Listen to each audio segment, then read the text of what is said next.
Have mortgage rates made an impact on the San Diego real estate market? We have our breakdancing realtor on the set to let us know. Please welcome the CEO of Team Manzon, Anthony Manzon.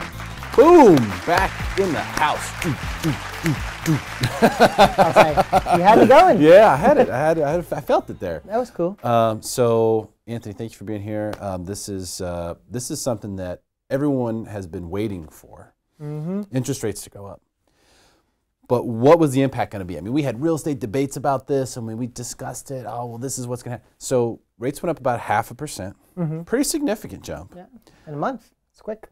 And I want you to tell us what the impact that had on the marketplace, because I think Chula Vista, down where you're a specialist, is a good marketplace to get a pulse on what's happening in the market. And if 0.5% was going to affect the market, that would be the one. So what say you on that? So crazy thing, since rates have gone up in the past month, I've seen escrows become more, I'll say fragile. I would say maybe this week alone. I mean, we do a pretty good amount of business. I feel like I think the number's about 3 or 4 escrows this month fell out. Not solely, really? Yeah. And we did get them into another house and that kind of stuff. And yet I felt like buyers, now that they know that rates are going up, they feel like they're looking more now for their forever home.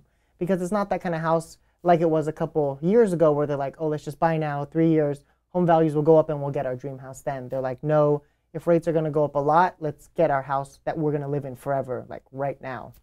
And so, I mean, for some reasons, let's say, for instance, while we're in escrow, the rate wasn't locked. And while they're in escrow, the interest rate went up. And then the buyer's monthly payment went up a lot. They were like, oh my gosh, I can't afford this house anymore. Let's pull out. You know, some things like that are happening. Buyers are feeling more fragile. Like, you know, I'm paying a premium now because my payment has gone up by $100 from the moment that we opened escrow. Now my payment is higher. So now I feel like, for my request for repairs, when you do your inspection and you request the seller to either, you know, repair, replace, or fix the item, they feel more entitled. Like, I want to have everything done because my monthly payment's higher now and I can't fix it later. So it kind of affected kind of everything across the board. And in the most part, I feel like buyers are feeling more reluctant to move forward now. Really? Yeah. So you think this has had a significant impact on the negative side? So far. For the marketplace? So far, Within yeah. the first month? Within the first month, yes. Do you think this is going to flush through and it'll settle in, or do you think this is going to continue to be a problem? I think it'll settle in for sure. I mean, it's just like the shock of the market kind of right now. I think they'll settle in. It'll just become like a new norm again. You know, just like, you know, pretty soon I bet you in like 2 years, people are going to say, oh my gosh, 4.5% interest rate, that's amazing. 5% interest rate, that's amazing. You know what I mean? So like right now, it's just the shock of it. And I think it'll just become normal as prices start to adjust a little bit. As more people, you know, need to qualify to purchase properties, they're not qualifying for as much anymore because the rates have gone up and their payment has gone up. Ultimately, that means they can't afford as much house anymore. Is inventory still an issue in Chula Vista right now? Great question. So inventory is still very low. However, I'm experiencing currently that inventory is actually sitting a lot longer. So, I'm looking at just in the past month. And I would say in the past, 2 weeks, we probably put 3 active new properties on the market, and they're actually sitting longer. I don't know if it has to do with the combination of interest rates and maybe the holiday season. It could be a combination of both, but I mean, as it stands right now, properties are sitting a little bit longer. Has it affected your pricing strategy yet? You know, I think it's still so new and there's a lot of different factors that, let me see how I say this. So there's so many different factors like holiday season and the interest rate. Like, we don't know if the interest rate really is the reason why the houses aren't selling as quickly. We're still pricing them very aggressively compared to what's going on in the market. So I 100% believe we are priced right. I would say, yeah, I mean, interest rates are kind of affecting it, I'd say. I mean, let's say, for instance, 1 month ago, 100 people were qualified for this certain house, and the interest rate going up 0.5%, that group of 100 buyers just dropped to, let's say, 75, so, less people can qualify, therefore, less demand for that current house. Okay. So it's affecting sellers is what you're telling me. Yeah. Not dramatically, but something that sellers need to be aware of. and something that sellers need to perhaps factor in, because a lot of people, I mean, this happens every year. This is the reason why inventory gets really low in the holidays. A lot of people say, we'll get to it in January. So I have a feeling you'll be getting calls in January from sellers who go, okay, we're ready to put our house in the market. You've probably been talking to them 6-8 months a year. They say, okay, we're ready to put our house in the market. But they're going to have a different circumstance than they would have had, let's say, this past summer. Yeah. And so you're going to have to coach them through what that new circumstance is and how to appeal. I mean, I think the spring will really tell us a lot. True. You know, what happens in March, April, May is really where we kind of figure out what the volume is going to look like for the year. But at the same time, Chula Vista is a little bit different marketplace. Yeah. You know, because you have the year-round schools, and you have the lower price points, the newer homes. So it's unique in comparison to the rest of San Diego. Yeah, true. Yeah, very true. I am excited though I mean, regardless, I mean, this is normal. This is supposed to happen in a real estate market. So, I mean, for a lot of sellers right now, I've had actually a pretty good amount of sellers reach out to me recently already planning for January. Like, let's get our property on the market. Let's talk after then.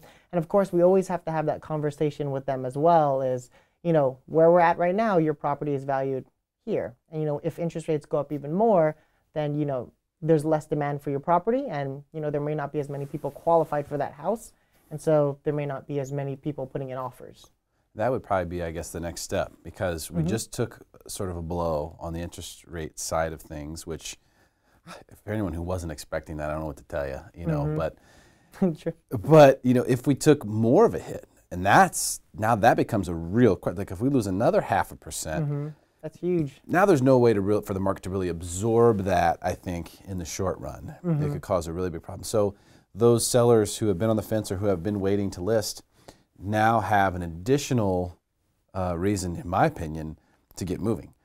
Because if we see another hike, then you're going to really see property values, I think, soften. Yeah. And you're going to lose a lot of advantage as a seller, which the seller's advantage has been around for 2-3 years more. Yeah.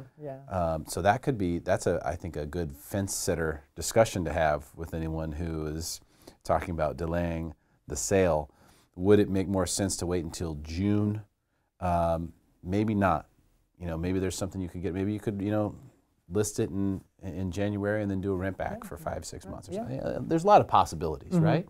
So I think this is now where you have to really, you know, people are going to lean on you a lot to figure out how to navigate this particular circumstance, being that it has become more fragile with the interest rates rising. Yeah. What do you anticipate seeing, just based on those people that you've been talking to who are saying, yeah, we're going to list in January?